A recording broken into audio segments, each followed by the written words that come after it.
जी से मिलने के बाद, इस मुलाकात के बाद प्रधानमंत्री ये सीधी तस्वीरें राष्ट्रपति भवन से।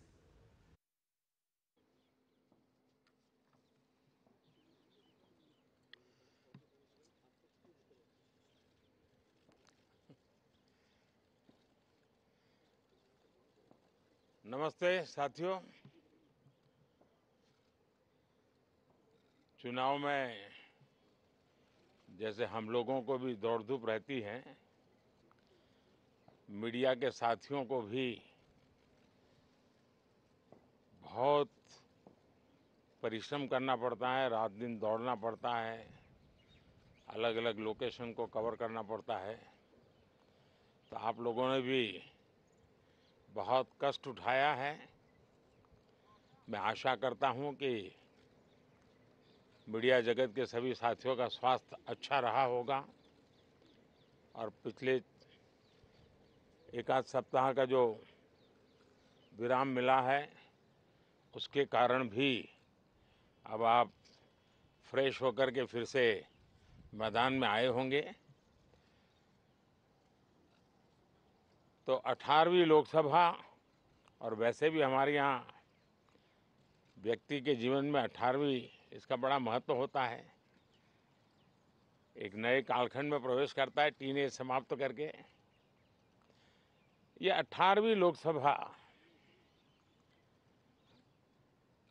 एक प्रकार से नई ऊर्जा, युवा ऊर्जा और कुछ कर गुजरने के इरादे वाली ये लोकसभा है। और आजादी का अमृत महोत्सव के बाद का ये पहला चुनाव है।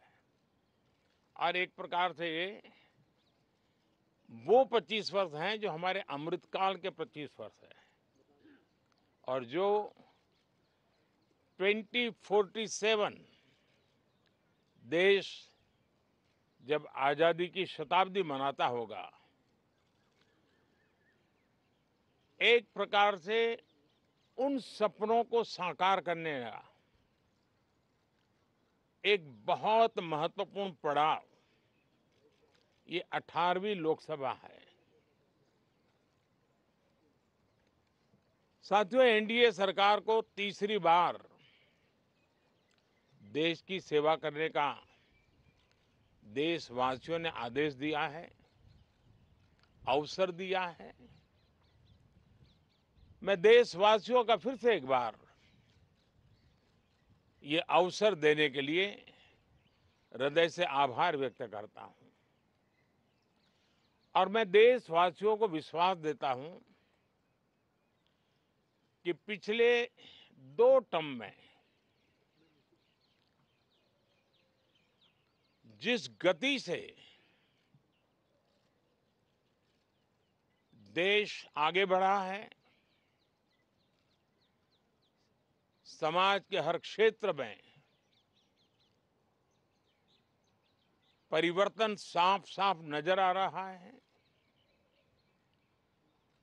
25 करोड़ लोगों का गरीबी से बाहर आना, ये अपने आप में हर भारतीय के लिए बड़ा गर्व का विषय है। और मैं देशवासियों को विश्वास दिलाता हूं कि 18वीं लोकसभा में भी, हमारे 5 साल के कार्यकाल में भी, हम उसी गति के साथ, उतने ही समर्पण भाव से देश की आशा आकांक्षाओं को पूर्ण करने में कोई कमी नहीं रखेंगे। आज सुबह एनडीए की मीटिंग हुई थी। एनडीए के सभी साथियों ने मुझे फिर से एक बार इस दायित्व के लिए पसंद किया है, और सभी एनडीए के साथियों ने राष्ट्रपति जी को इसकी जानकारी दी। और राष्ट्रपति जी ने मुझे अभी बुलाया था और मुझे प्रधानमंत्री डेजिग्नेटेड के रूप में काम कर रहे एक नियुक्ति दी है और मुझे शपथ समारोह के लिए और मंत्रिपरिषद के सदस्यों के सूची के लिए उन्होंने सूचित किया है। मोटे तौर पर मैंने राष्ट्रपति जी को कहा है कि हमें 9 तारीख शाम को सुविधा रहेगी। अब बाकी डिटेल तो राष्ट्रपति भवन वर्कआउट करेगा और हम तब तक मंत्रिपरिषद की सूची राष्ट्रपति जी को सुपुर्द करेंगे। उसके बाद शपथ समारोह होगा। साथियों, सरकार एनडीए की एक प्रकार से एनडीए 1, एनडीए 2 और एनडीए 3 ये एक निरंतरता है और हमारे संकल्पों को लेकर के, सुशासन के प्रति हमारी प्रतिबद्धता को लेकर के और देश के सामान्य जन के सपनों को पूरा करने के प्रयास के रूप में इस निरंतरता को हम और अधिक ऊर्जा के साथ और अधिक व्यापक विजन के साथ आगे बढ़ाएंगे और समय सीमा में लक्ष्यों को प्राप्त करने का हमारा प्रयास रहेगा। 2014 में मैं बहुत नया था।